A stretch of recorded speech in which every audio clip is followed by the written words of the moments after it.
Hello there, students. It is Mr. Sanders here. I want to show you today how to get your annotated bibliography to a place where you can print it out and have it ready for National History Day as part of your packet.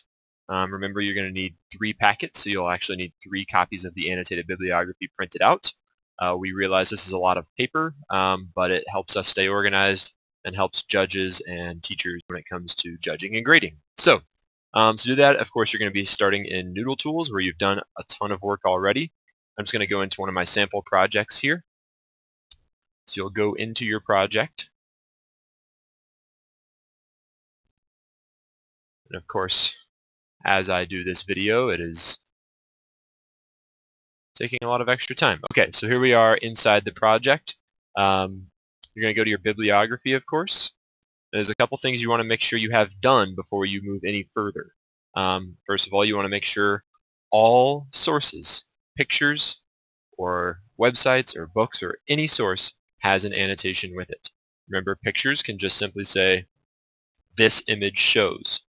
If you learn something interesting about your picture or from the picture, you can be a little more extensive in your annotation, especially if it shows you something about leadership or legacy. But in general, most images will just say, this image shows or this picture shows.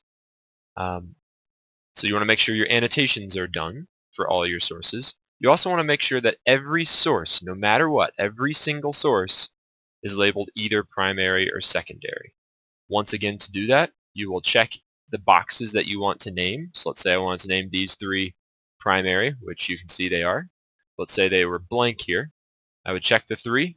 I would come over to down low, select an attribute, and I would choose primary source and hit apply, and it'll pop up. What will happen if you do not name all of your sources primary or secondary, when you go to print out your bibliography, anything that is not named will not be shown on the bibliography. So it's super important that this is done first.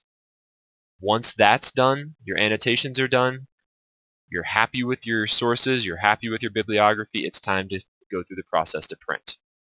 So first things first, you're not going to leave it in alphabetic because we want it actually separated into primary and secondary and then alphabetic. Noodle Tools with a couple clicks does that for you. You just choose under the sort menu, primary, secondary, and you're going to see that it's going to refresh my page. It's going to show me my primary sources first by alphabetic order, secondary by alphabetic. And that's when you know, okay, time to print. Well, luckily, Noodle Tools works nicely with Google. And if you go to print export to Google Docs, as long as you are signed in to your BVSD Google account, when you click this button, it will take a moment, but it's going to convert this file to a Google Doc and throw it into your drive. And it's going to name it sources from or sources for, you can see, Noodle Tools, and then the name of the project that you had. And mine said Noodle Tools Sample Research Project. So yours will say sources for and the name of your project. And you can see that, bam, it spit out a perfectly formatted MLA bibliography. They call it works cited. That's the same word. Everything is done for you. You have 1-inch margins. It's indented the way you need it.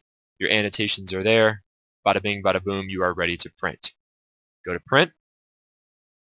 It's going to be important that when you print, on 2 sides of the paper so that we save paper here at school and at home. Make sure that Google defaults to 2-sided. If it doesn't, you're going to click the box that makes it do 2-sided, and you're going to hit print. I would do 1 copy first, make sure it looks the way you want it, and then come back and do 2 more copies. That is how you do your annotated bibliography. Good luck. Thanks.